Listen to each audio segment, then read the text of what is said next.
Usa ka pagtuo, usa ka tingog, usa ka katawhan.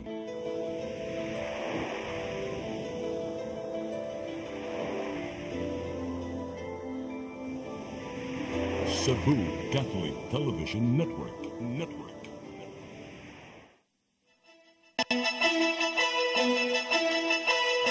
Uluhan sa mga balita sa Sayri 47. Maayong linya sa komunikasyon alang sa umaabot mayo nga eleksyon.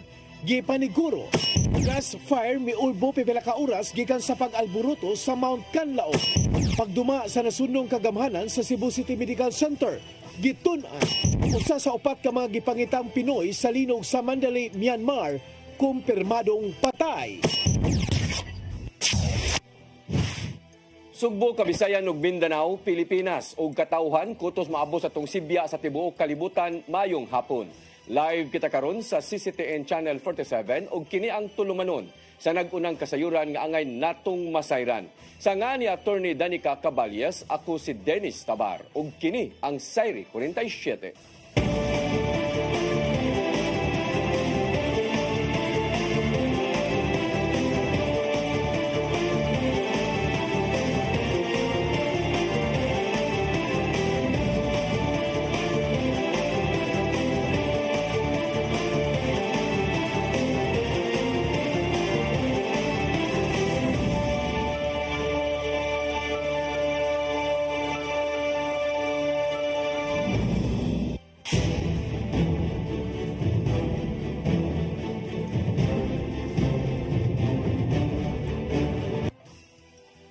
Ug karon sa kumpletong detalye sa atong mga balita, maayong linya sa komunikasyon gikan sa bukirang bahin gisiguro sa kapulisan sa syudad sa Sugbo alang sa umabot nga eleksyon.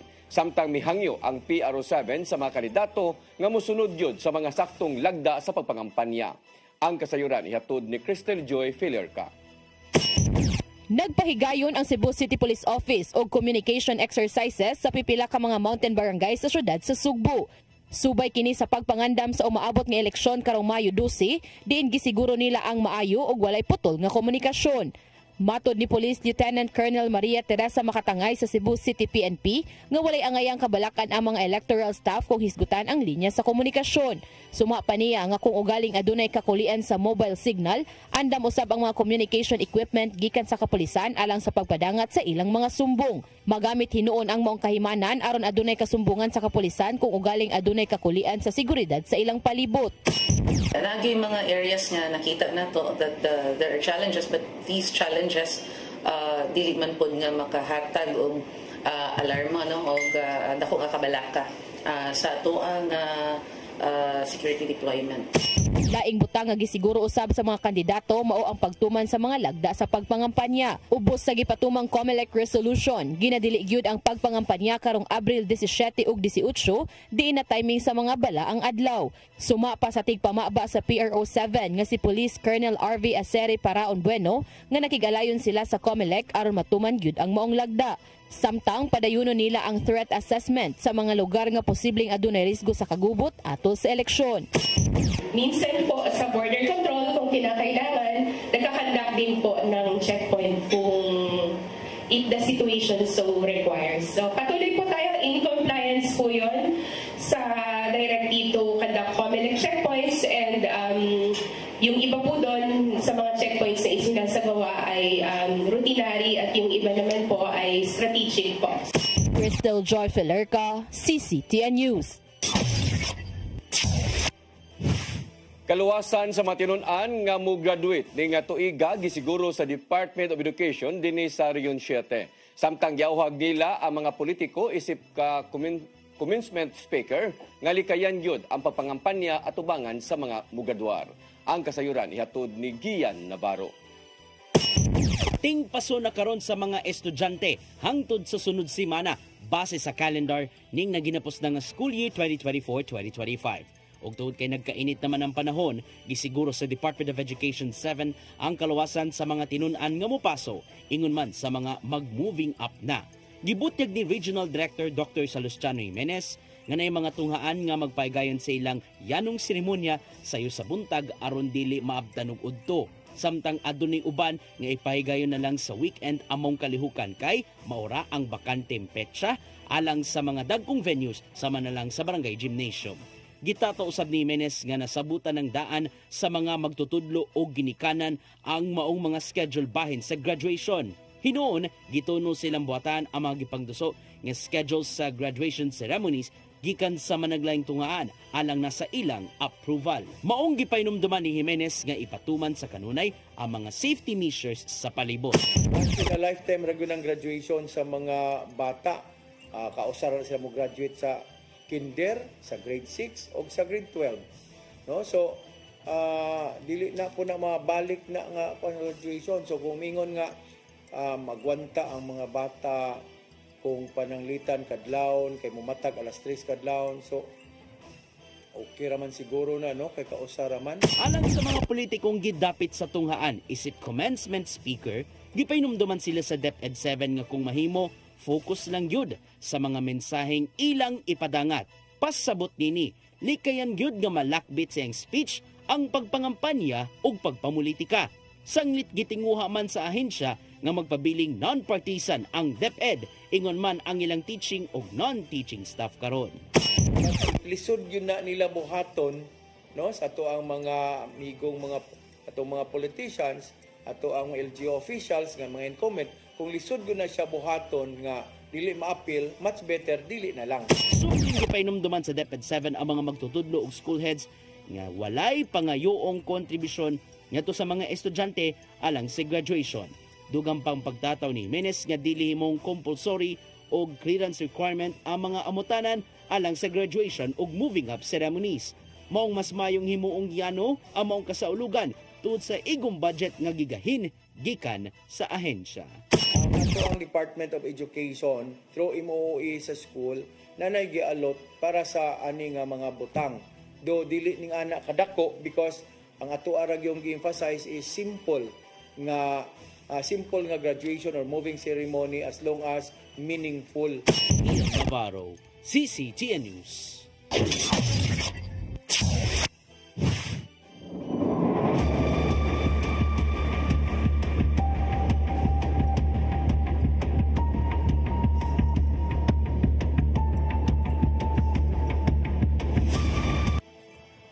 Defense team ni kanhi Presidente Rodrigo Duterte adunay sugyot sa International Criminal Court aron ilhon ang mga lehitimong biktima sa extrajudicial killings kaniadto. Apan giulagway sa habig sa mga biktima nga dili makiangayon ang maong lakang. Ang kasiran ni haton ni Gian Navarro. Giduso sa defense team ni kanhi Presidente Rodrigo Duterte ang ilang mga patakaran aron pag-ila sa giingong mga biktima sa dugoong kampanya batok ginadiling drugas kaniadto. Kini mo'y gitataw nila pinaagi sa gidusong dokumento ngadto sa pre-trial chamber sa International Criminal Court. Matod sa lead counsel ni Duterte nga si Attorney Nicholas Kaufman nga kinahanglang mo-insist ang korte sa paggamit og bisan unsang national identity card o di ba ka passport nga dunay up-to-date nga litrato gikan sa mga hingtungdan. Misugyot usab sila ngadto sa chamber nga kinahanglanon gyud ang klaro nga identification documents aron dili musangput sa kalibog. Subayon hinuon nila kung pila mang gyud o kinsa gyud ang mga lehitimong biktima sa gingong extrajudicial killings. Dugang pa ni Kaufman nga makatabang ang identity sa mga biktima aron dili hinuon sila mailad o madoble kadugayan. Samtang giulagway sa representative sa pamilya sa mga biktima sa EJK nga si Attorney Cristina Conti gikan sa National Union of People's Lawyers nga dili makiangayon among plano sa defense team ni Duterte. Sumapa niya nga dili katuuhan og anti-poor among lakang sa tingong mamenusan ang ihap sa mga biktima sa EJK nga mahimo makasalmot sa mga court proceedings. Gihimog ata ni Conti nga kinahanglang masayod ang ICC sa mismong kahimtang sa mga Pilipino diin lisod kayo mangita og passport ug ubang government identification documents alang na sa mga kabus. Dugang pa niya nga ilang ipasabot ngadto sa ICC bahin sa nahimong proposal sa defense team aron mag-angay gyud ang tanan. Gian Navarro, CCTN News. Pagtukod sa Mandawi City Super Health Center, ana sa Bids and Awards Committee. Ang maong health center nga gilauman nga makapalambo sa serbisyo sa panlawas, gitarget nga masugdan karong tuiga. Ang kasiran hatod ni Mary Rose Sagarino. Matud ni Dr. Debra Maria Katulong ang pangu sa Mandawi City Health Office nga nahumana sa Bids and Awards Committee ang pre-procurement process. Dugang paniya nga nagpaabot sila karon sa approval gikan sa City Engineering Office aron masugda na ang pagtukod sa Super Health Center. Maginaot gyud mi nga masugda na siya rong tuiga kay naa sa tay deadline sa Department of Health nga karon na ang tuiga gyud dapat masugda na siya og trabaho. Ang Super Health Center tukuron sa Barangay Sentro. Proyekto kini tali sa kagamhanan sa syudad ug Department of Health nagtumo nga mapalambo ang serbisyo sa panlawas alang sa mga lokal nga residente. Ang DOH nigahin og 11.5 milyones pesos ug ang syudad mohatag og dugang 15 ngadto sa 20 milyones pesos. Ang bagong Super Health Center mahimutang luyo sa kasamtangan nga Mandawi City Health Office ug adunay tulo ka andana. Kini magtanyag og mas lapad nga mga serbisyo kun itandi sa sagad nga health center. Magsilbi kini nga advanced version sa Rural Health Unit nga maghatag og outpatient care, birthing facility, isolation unit ug diagnostic services sama sa x-ray ug ultrasound. Additional na siya sa ato ang existing karon nga primary care facility, ang kanang ato ang Super Health Center. Kay ato ang mother of all health centers, mao naman ni atong existing. Kaning ato ang sa Department City Health Office. Pero naay daghang additional services nga i-provide unya ana. Sa Sugbo, duha na ka Super Health Center ang giablihan. Usa sa Cebu City giablihan ni atong Hulyo tuig 2024 ug ang bag-o lang sa Lapu-Lapu City kagahapon. Mary Rose Sagarino, CCTN News. Samtang nahuman na o gitunol ang Super Health Center sa Barangay Basak, Lapu-Lapu City, nga labing unang pasilidad sa syudad. Matod ni City Engineer Perla Amar nga 11.4 milyones ka pesos ang pundo sa proyekto. Ang Super Health Center alang sa mga outpatient nga nagtanyag og minor surgery, x-ray o laboratory, lakip na ang blood chemistry test nga gitanyag sa mga kunwa gitanyag sa mga health centers. Aduna usab kini birthing facility o pharmacy. Ang syudad adunay gigahin nga 5 milyones ka pesos alang na sa phase 2 sa Super Health Center alang sa ground improvement niini. Philippine Health Insurance Corporation nakigalayon sa Cebu Provincial Government alang sa pagpatuman sa Konsulta Benefit Program. Usang Cebu Provincial Health Office Clinic sa mga provider alang sa libreng konsulta nga mao'y programa sa PhilHealth. Ang kasayuran hato ni Gian Navarro. Nakigalayon ang Philippine Health Insurance Corporation sa Cebu Provincial Government aron mapatuman ang gitanyag nilang Konsulta Benefit Program.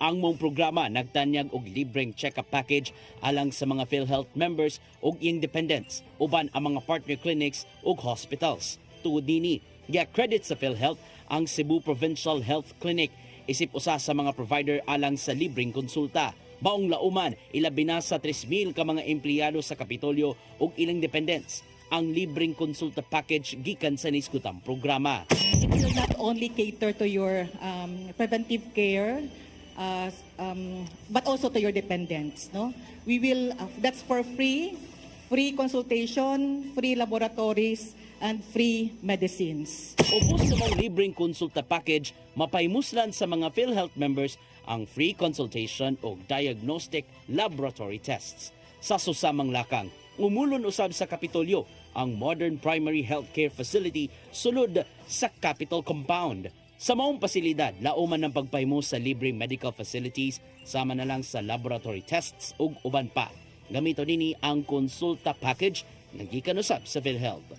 Matud ni Gobernador Gwendolyn Garcia nga pinasubay sab kini sa tinguha nga usahon ang healthcare network gikan sa provincial government. It is difficult right now if we look elsewhere. But here in Cebu, we refuse to be dragged down by all the negativity and all the noisy social media exercise in futility.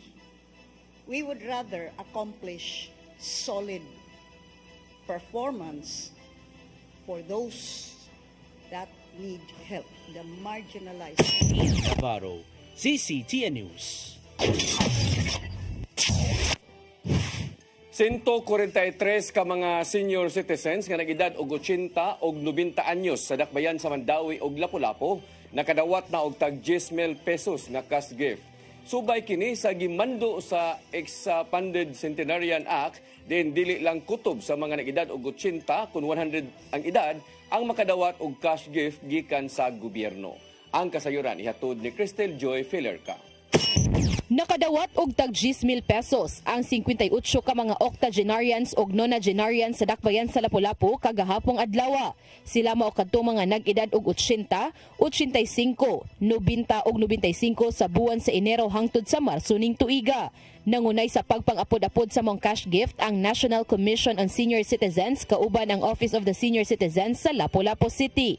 Matod ni Sheila Bailosis, ang focal person sa OSCA, nga sa 61 gyud ang anaa sa master list nga eligible nga modawat sa mong cash gift. Apan adunay tulo nga wa pa makakuha niini. Hinuon itugot ra nila ang mga authorization letters, ilabi na gyud kung adunay igong rason nga dili personal nga makuha sa mga benepisyaryo ang maong cash gift. Dugang pa ni Bailosis nga wa pa nahatagan ang mga nag-edad og 80, 85, 90 og 95 niadtong tuig 2024 sukad na patuman ang mga balaod tungod kay gipangayuan pa kini og budget. However, niingon si NTST nga there will be time nga modawat sila sa ato ang mga application endorsement if ever mogawas na ang ilahang budget kay qualified to sila modawat. However, nag-budget request pa lang sila. So by the time available nila ang budget, pwede na gyud nila ma-facilitate ang mga screening and approval sa atong mga applications.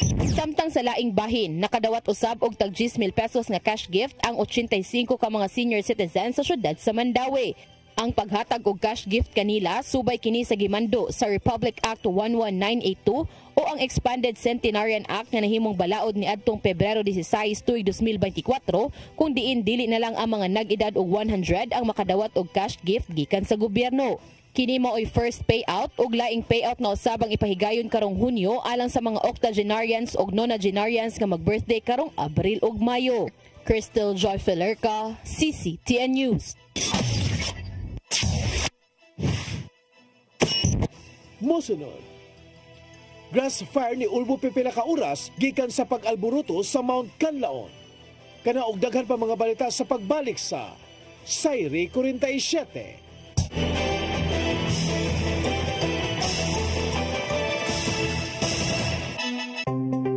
Discover the beauty of the Philippines.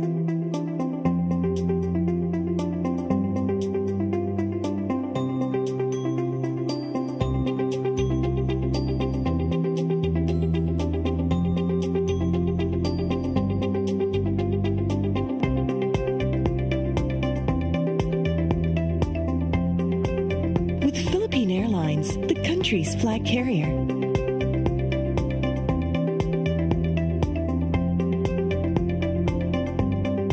The airline that lets you feel the warmth of the nation.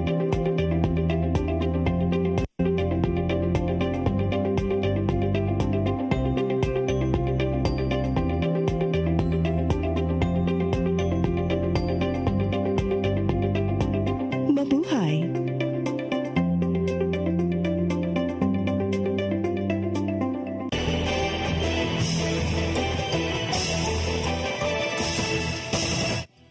Balik sa ato mga balita, grass fire may tumaw dool sa baba sa Mount Canlaon, pipila ka oras human ni alburuto ang bulkan kagahapon.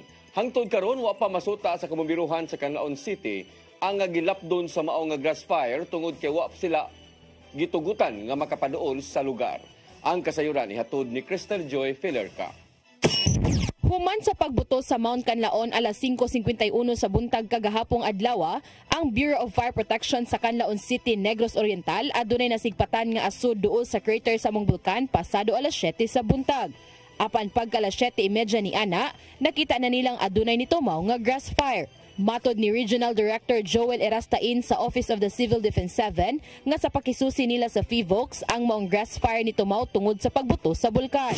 So, it is possible daw na may sobrang init kasi daw na particles na lumalabas from the crater.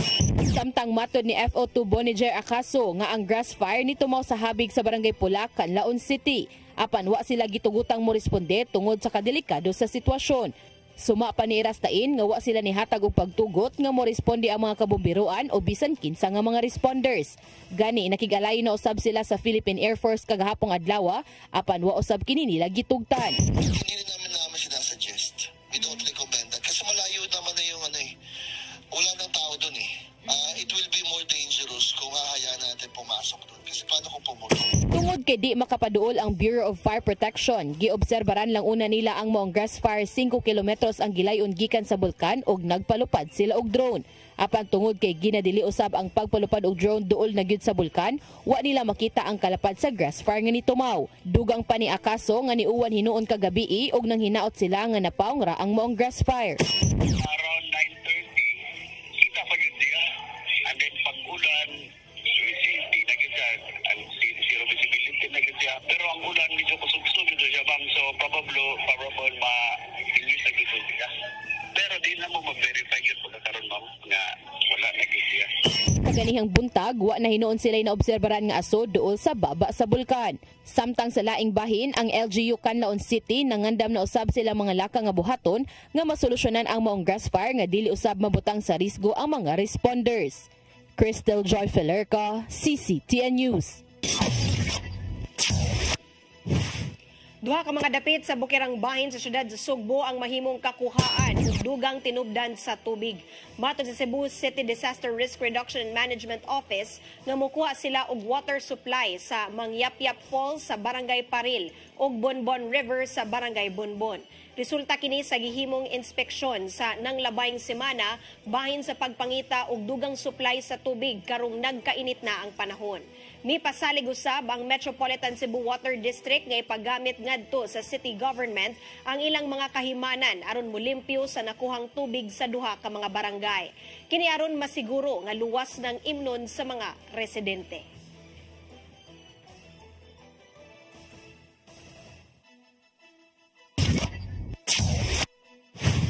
Posibleng pagdumala sa nasudnong kagamhanan sa Cebu City Medical Center, gitun-an karon ni Mayor Raymond Alvin Garcia. Usa sa mga konsiderasyon sa sugyot mo ang pagpatiwas sa habiling mga andana sa bag-ong CCMC building. Ang kasayuran ihatod ni Mary Rose Sagarino. Tunaan pa ni Mayor Raymond Alvin Garcia kung angay na bang dumalaon sa nasudong kagamhanan ang Cebu City Medical Center. Ilabi na nga tiwasunon pa ang nahabiling mga andana sa gitukod nga bagong CCMC building. Nasairan nga parehason usab sa Vicente Soto Memorial Medical Center ang mamahimong matang sa pagmanage sa tambalanan ngadto sa CCMC. Natribukara ang maong sugyot human mihangyo ang konseho sa syudad sa Sugbo og update bahin sa kasamtangang kahimtang sa CCMC building. Matod ni Garcia nga ila kanang subayon kung angay na ba ang nahimong sugyot alang sa kaayuhan sa mga taga-dakbayan sa Sugbo. It really depends. Dili ko moingog yes or no. But of course, unsay most advantageous to the city of Cebu, then that is what we will follow. Nangayo ang konseho sa syudad og update sa tambalanan. Subay na sa giprosesong bidding alang sa pagtiwas sa ikawalo hangtod sa ikanapo nga andana sa bag-ong CCMC building. Maong giduso sa supplemental budget number 1 ning tuiga ang 210 milyones pesos aron pagpatiwas sa tulo ka mga andana. Nangayo ang kagamhanan sa syudad sa maong pondo human wala gitunol sa Cebu Medical Society ang 205 milyones pesos nga donasyon alang sa pagpatiwas sa tambalanan. We are doing our best to finish the CCMC, and ang serbisyo dito sa tao, mga doktor, mga nurses, mga tambal, etc. Di man ta na pamulitika, di man may maingon nga kinsa may gilabanan. Hala, di ka kasud ani hospital. Di man ta ingon ana. We serve everyone, zero billing. Mary Rose Sagarino, CCTN News. Wala nakauyon ang chairman sa Committee on Public Services nga si Senador Raffy Tulfo sa iyang mga nakita sa Cebu North Bus Terminal sama lang sa pipila ka mga bus nga kagubaon na. Samtang adunay mga bus ang giingong nagkuwang sa fire extinguisher aron unta magamit kung naay mutumaw nga kayo sa sulod. Nabantayan usab sa mga senador nga naay mga nagubang electric fan maong nainitan usab ang mga pasahero. Tungod ni ini, gipasididan ni Tulfo ang officer in charge sa LTFRB 7 nga sulbaron ang maong mga kakulian sa North Bus Terminal aron dili siya matangtangan sa serbisyo. Gikatakdang muhatag og pamahayag si Gobernador Gwendolyn Garcia sa nahimong inspeksyon ni Tulfo ugma sa hapon.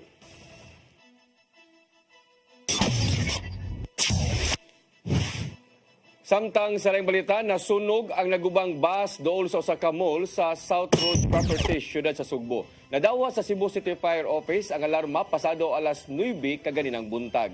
Gani naabtan sa kabombiruhan ang baga nga aso sa bus nga gipanag-iya ni Christy Pavila o Russell Tubo. Gibanabanang moabot sa 10,000 pesos ang gibiling danyo sa car fire. Samtang gisusi pausab sa mga fire investigator kung unsa hinungdan sa maungas sunog.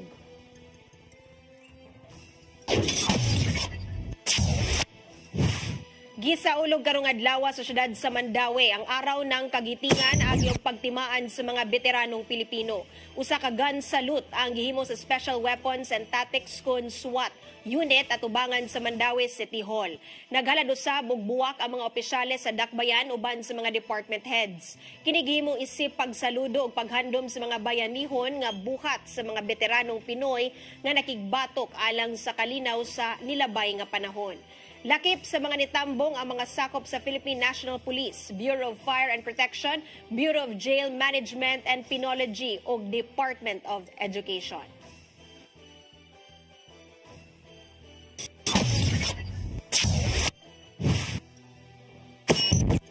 Mosunod, usa sa upat ka mga gipagitang Pinoy sa linog sa Mandalay, Myanmar, kumpirmadong patay. Kana og daghan pa mga balita sa pagbalik sa Sayri 47.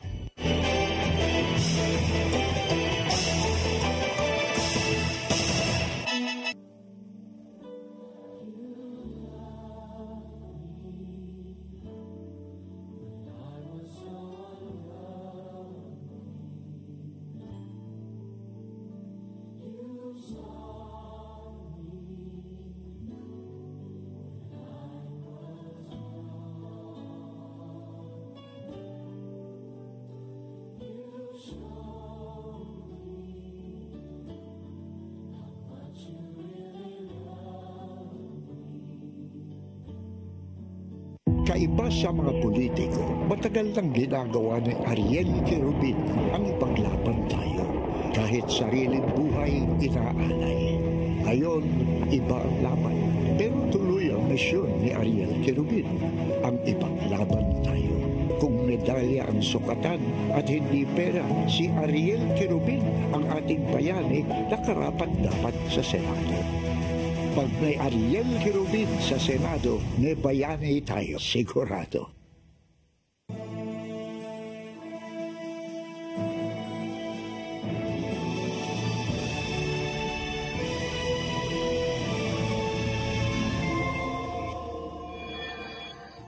Sige, sa ito pa, nagmahay ka nga, nagbingyo ka. Wala akong nagmahay.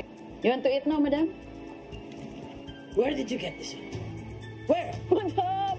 Sir, give me this one, madam. Let go, tawa. No, madam, please. Please, please, madam.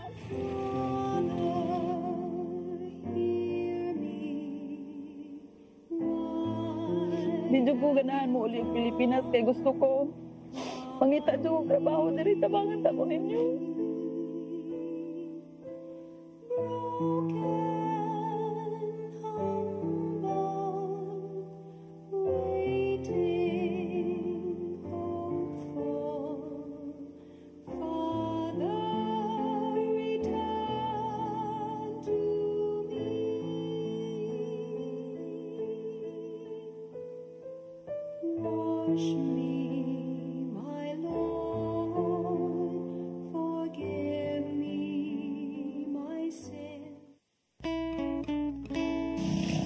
Sad man ka? Ano kay ba mo ka nga sad ko?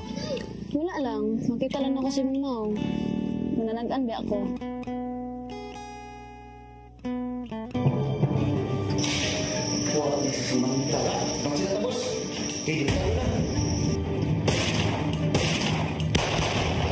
Hindi ka makabaso ni Manuel. Oh, ganong dili man? Oh, ganong dili man. Nauyab man na sila. Hilong mo, ikaw ba? Sisira kay ka. Tawhan ang pulatan ako. Bote boss. Agad. Sama tapo nyo. Human sayang pagbiya, unya karon, mubalik siya. Ang naman siya. Dili na kasama mo, ha? O siya ngayon, wala siya ngayon. Isa man sila. Ino na ba na? Kapatid ko na daw. Nawayon ba ya? Hindi, susbiyag.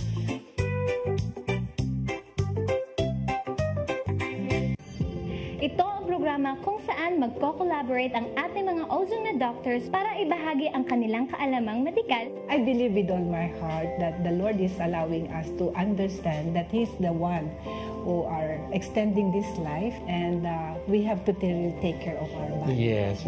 Matag episode, among ipaambit ninyo ang mga healing testimonies. Every day, pagising mo, iisip ko kung ilang taon na lang yung itatagal ko. Yung ganun.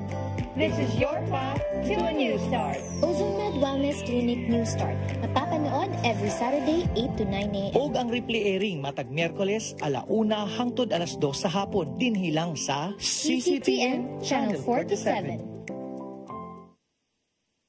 Good evening, ladies and gentlemen. Let us give another round of applause to my mom and dad for staying strong through the years. If you love me like you tell me, please be careful with my heart. You can take it. Ala, ninyo noon sa man ang imong corona? Na-broken man eh. Makantos nung kumuha ko. Ako kaya, Dad. Kasi magpapiling na rin eh. Ang pastora yung tanawin mo. O sige, panglayas mo! Pero demanding, once you leave this house, you can never come back! What's wrong? Why did you stop? Ako na ni.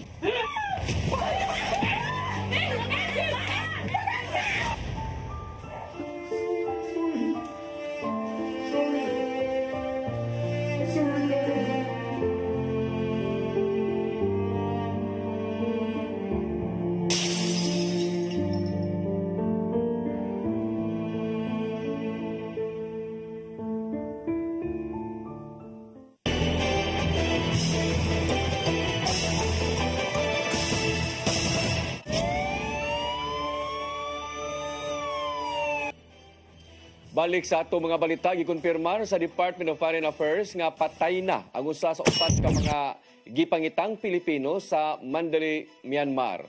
Matod sa DFA nga nailhan ang maong lawas human sa subsub nila nga pagpangita. Wow naginganlan sa ahensya ang maong Pilipino isip pagtahod ngadto sa kabanay niya dinhi sa nasod nga karon nagsubo. Gipaningkamutan sa DFA nga makit-an ang laing 3 pa ka mga Pinoy human giigo sa kusog nga linog ang maong nasod niadtong Marso 28.